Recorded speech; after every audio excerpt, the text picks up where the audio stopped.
So now I'd like to introduce the CEO and president of Enterprise DB, who will present the opening keynote, Ed Boyajian. Ed, thank you, and that is for you.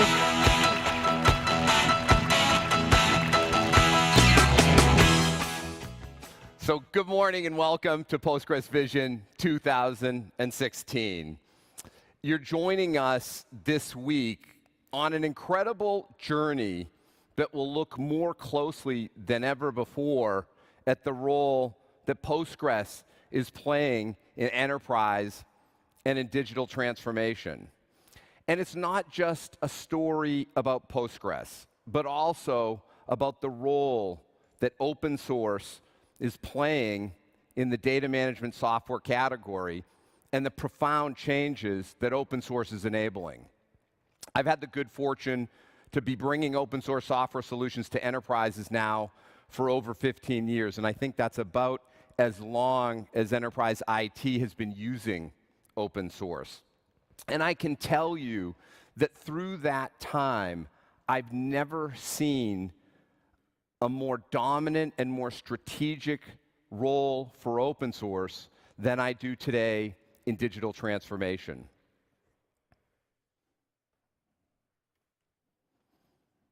So you all know by now that 90% of the world's data has been created in the past 5 years. And if you think about it, that creates a stunning opportunity for us. Transformation is about change, but the hard question is whether or not at the end of digital transformation will you actually be better? Will you be truly changed? Or will that change break you?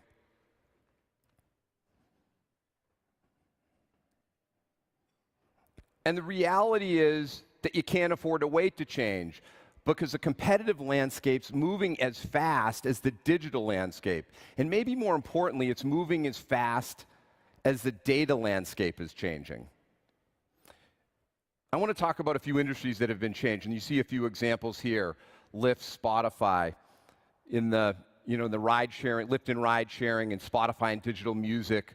But let's talk about YouTube for a minute. YouTube, which curiously is becoming the second largest search engine, but maybe more interesting and more profoundly impactful is how YouTube's disrupting the education industry. How many of you have gone to YouTube to watch a how-to video of any kind?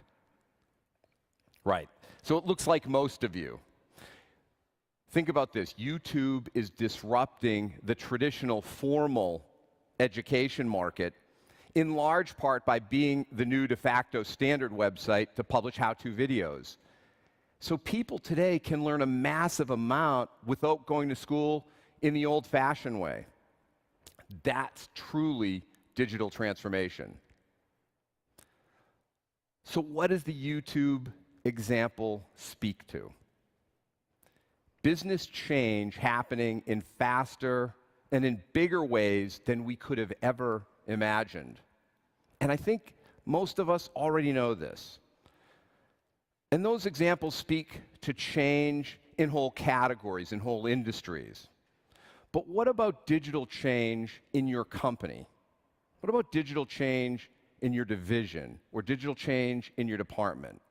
Let me give you a couple of simple examples from some of our customers. One is a leading clearinghouse for banking transactions.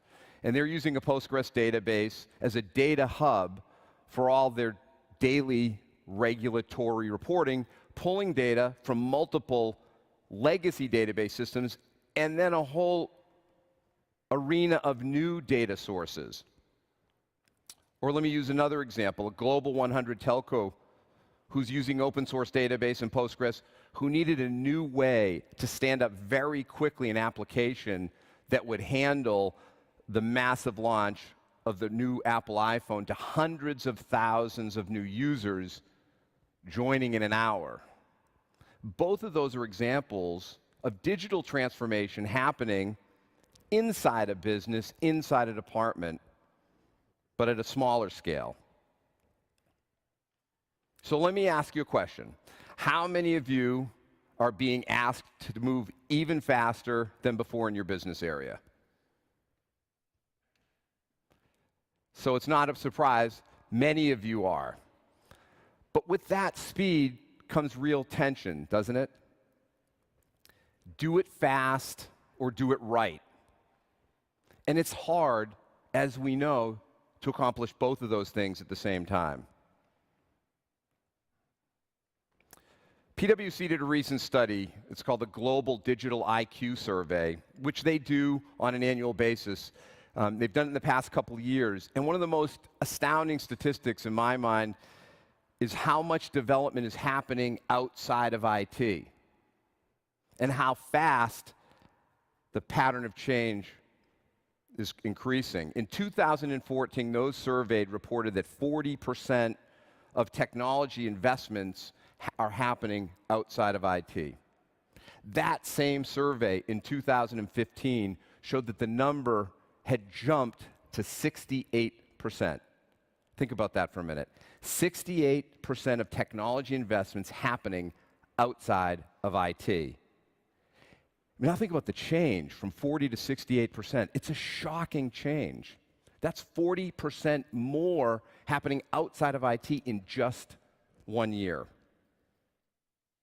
I was talking to one of our biggest customers recently in the financial services business. Great company, a leader in their category, Fortune 500 company. They're one of the 10 largest investment management and wealth management firms in the world.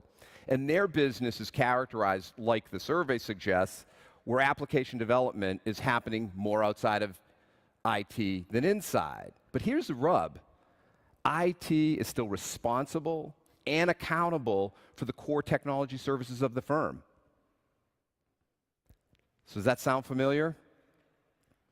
And they're battling the very real pressures of building for speed versus building for the long term. And they're worrying about how things are going to fit together over time. It's a real conflict today. And I think until recently, the trade-offs looked pretty weak. Let's talk about a couple. So there are two apparent answers. And they're familiar to you. One is go fast, but do it with my legacy database solutions and vendors. The second option is to build with new, more specialized, emerging technologies, most of which also happen to be open source. And both of these are credible options. Both have real advantages, but they also have limitations. So let's look at the first option, your existing database vendors. They're pretty feature complete, they're well integrated and well proven to you, and collectively that gives you a healthy amount of comfort. Your teams know the technologies, they know the companies really well, and with that often comes the sense that it's lower risk. The old adage, you're not going to get fired for buying from company XYZ. So, what's the downside? Well, here's what we're seeing over and over again. It's silly expensive. It's a reliable gas guzzler. And while that's helpful in some ways, that heavy investment also ends up slowing you down. And it's one of the dominant factors that's fighting your need to move faster. You stay locked in to that stack, that big red stack, that beautiful walled garden. And your innovation is gated by the absolute amount of company resource that you have tied up in a single vendor. So let's look at the other option. Let's change and go for the breakthrough strategy. Ditch the gas guzzler, let's go electric. This is where I think open source shines today. There are more specialty databases and data management technologies than ever before available to you with open source. You need a document database that allows you to scale with unstructured data. It's there. You need some tech for high velocity or high volume use cases. Tech is there. And the technologies are good. They're hyped. They're pretty sexy, sometimes with a little overpromise. on the extent of capabilities they can really deliver, but they're a good fit for purpose solution for many of your needs. And they give you the speed you need.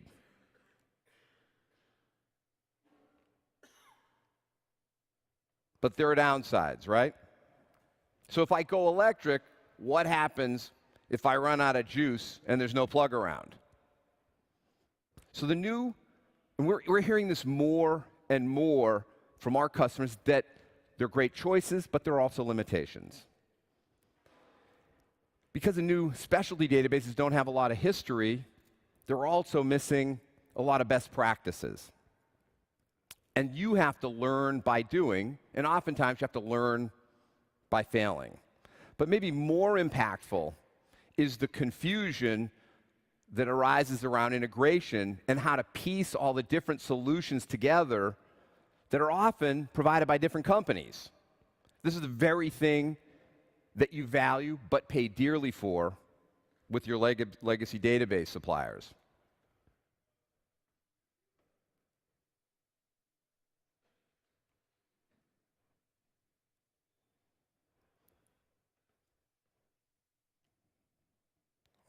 Okay. There we go. But what if you could have the best of both worlds? What if you could get all that performance and reliability, all the turnkey elegance of the legacy database with the speed, the flexibility, and the value of open source? All brought together in a tangible ecosystem of proven world-class technology leaders, world-class solution providers, and best practice expertise. What if that was all there for you now?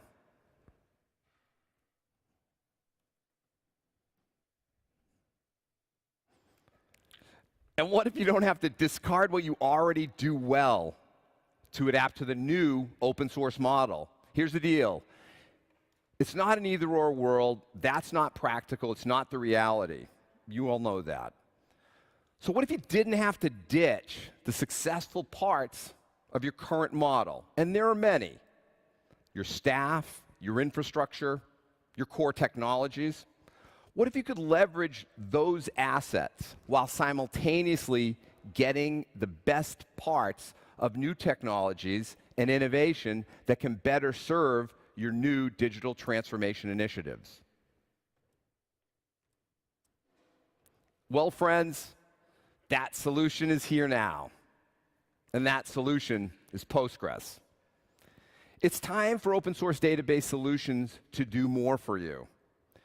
You need those solutions to handle more workloads, both mainstream and specialized, because you're still building both kind of applications in your digital transformation initiatives. And you need to tie together your new solutions with your existing capabilities. You need an open source database that delivers more integration. It has to connect seamlessly with Oracle and SQL Server and MySQL, right along with the new databases from Mongo to Cassandra and Hadoop. And let's talk about your developers for a minute. They're building more new apps than ever before. Some follow the standards for programming that you set. Others do it their own way for speed. You need an open source database that handles all the relevant programming languages that your developers demand, from JavaScript to JSON and Python, from XML to Ruby and Node. Remember the stat of 90% of all the data being created in the last 5 years? Well, you also know that data today takes many new shapes. You're dealing with more kinds of data than ever before. You need an open source database that can process all your data types. And let's not forget about the accelerating role cloud computing is playing in transformation and the value and speed you get from a utility model. You need an open source database that doesn't limit you to either public or private deployments. You need an open source database that gives you the flexibility to run your database as a service in a true hybrid cloud world. And you needed to deploy to Amazon and OpenStack and for every other public and private database platform you want to deploy. And for all that, for giving you the best of speed with control, you need a better answer. And that answer, in my opinion, that database is Postgres.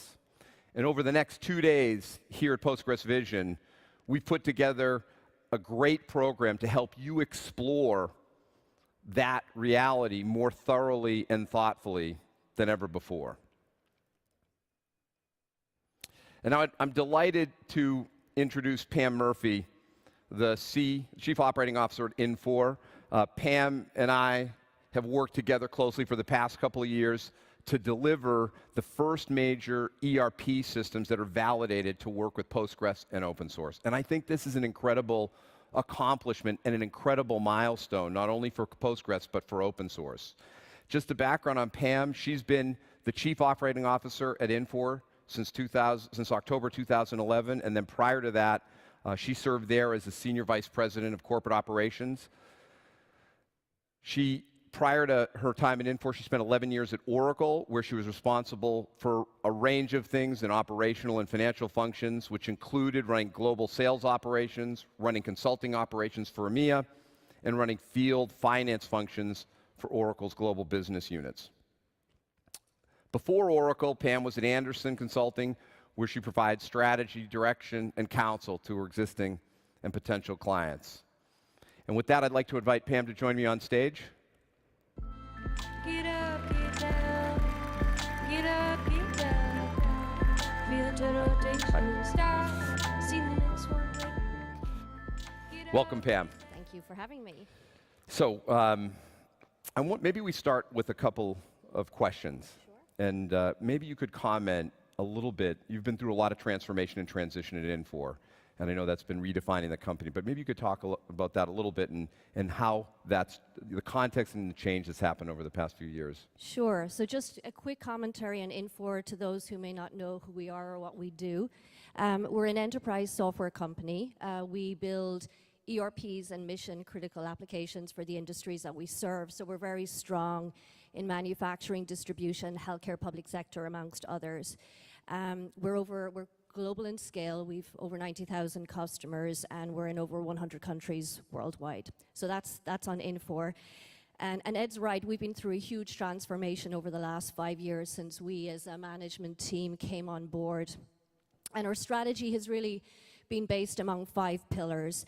The first one was industry solutions. So our enterprise space has been dominated by highly customized solutions that, frankly speaking, customers hated. And so we set about creating complete industry solutions for our customers with that last mile of functionality that would avoid the need for customizations. We also, over the course of the last 5 years, did a significant work re-engineering our applications to work as efficiently and effectively in the cloud as possible. And so we are unique in our ability to offer not only just edge applications, but complete mission-critical industry solutions in the cloud. The third focus was around the network. We wanted to take it beyond the 4 walls of the ERP and allow customers to do business with each other. And so another big focus was design. ERP and enterprise software sucked, honestly, for so many years, and we decided that we were really going to invest in design. So we created our own internal design agency called Hook and Loop, whose job was to really make our applications more intuitive and more relevant for today's age. So a lot of work over the course of the last 5 years, huge transformation, but the results have been really positive for us so far. So we literally now have over 7,000 customers and representing over 62 million subscribers in our cloud. We have the largest global commerce network in our space, where over 25,000 customers do over $100 billion of trade on an annual basis. And our Hook and Loop organization is helping customers transform their businesses through digital transformation. And our Dynamic Science Lab is working with our customers to solve big problems on data, things like how to optimize for inventory and how to do predictive analysis. So really we have transformed ourselves hugely as a company, very different to what we were 5 years ago, and it's served us well. That's a remarkable amount of change. What about the role of open source as you've been going through that transition? So I guess it's important to realize where we started. I mean, many of our mission-critical ERPs and solutions that we sold had been developed over 10 to 15 years, and they were engineered to run on proprietary databases and tech stacks. So that's from where we started. And we were very different to some of our competitors who were out there buying hardware companies or building in-memory databases, name your options. But we decided we were going to stay away from all of that. I mean, we were an applications company, and we wanted to focus on building great applications, and we wanted to leverage the best technology solutions out there, infrastructure, and tech stacks on which our solutions could run. And so we decided as a company that we were going to put a big focus in developing an open source solution. So we set the tone to our development teams that we wanted open source technology to really step hugely in our applications. And we also mandated to all of our development teams that all of our ERPs and our mission critical applications had to be certified on an open source tech stack, which was really quite unusual. I mean, you're talking 10 to 15-year-old ERPs that had tens of millions of lines of code, thousands of tables, complicated joins. I mean, we were probably as far away from the sweet spot of open source database in particular as you could possibly imagine. But it was important for us because our customers were requiring us to make that change. They were tired. They were tired of vendor lock-in. They were tired of their budgets being consumed so much by licenses for proprietary database companies. And so we were completely agnostic as an applications data company. We were focused on applications and wanting to help our customers get the lowest TCO as possible. And so that was an important driver for us. It was cost, it was agility, it was pace, and obviously the applications had to scale as well. So Postgres obviously was the database we launched on. It was, given how complicated we were and how our applications were so big, we needed to make sure that we chose applications that our applications could scale in. And so we're at a point now where all of our mission critical applications and ERPs are certified on a full open source stack, which includes Postgres. And now customers have a choice. They can decide that they want to consume their money and budget on proprietary tech stacks, or they can choose to deploy the open source tech stack. So choice for us was important. And we are very big now in the cloud. As I mentioned, we have over 62 million subscribers, and so it's our decision how we deploy in the cloud. And obviously, if we're going to be able to get the same agility and scale at a lower cost, then we're going to obviously choose to go that route. Excellent. It's a great example. I think you've described the transformation towards more open source and how it's strategic to your company. I'm just curious, do you have any thoughts on where from here? Where do you think open source goes in Infor, and any other general thoughts you have? For us, I mean, we're very committed to open source. I mean, we've partnered with EDB over the last number of years. EDB was it's been a fantastic partnership, Ed, and there was a couple of reasons why we in particular chose EDB, and one of them being the fact that we needed a partner to really work hard with us to sort of solve for the challenges of our applications being so big. And obviously, EDB also brought with it as well the Oracle compatibility layer and had done a lot of groundwork in terms of easing that transition from Oracle to Postgres. So we're through that partnership and through seeing what the potential is, we're very committed to open source. I think the industry is obviously very clearly going in that way. I think commercially, as companies see their budgets, CIOs seeing their budgets being under more and more pressure, there will be a lot more interest to try and find more cost-effective ways of essentially being able to do the same thing. So I think commercially, being able to sort of have that functionality at a cheaper cost is going to be a big driver. I think as well governments are also going to, and the public sector is going to see a step up as well. I mean, you could argue that Europe in many respects is kind of conservative in some ways, but you even see them pushing more and more within the countries to drive and push open source as well, not only from a competitive perspective, but also for choice and sort of that openness that it brings. So I've seen, even in the last year, a huge change myself, and I expect that to continue to grow and accelerate going forward. Excellent. Pam, thank you so much, and thanks to the Infor team for being here and supporting us. And we look forward to having you here, getting to know the folks that are visiting with us as well. Thank you so much. Thank you, Ed. Thank you. Pam Murphy.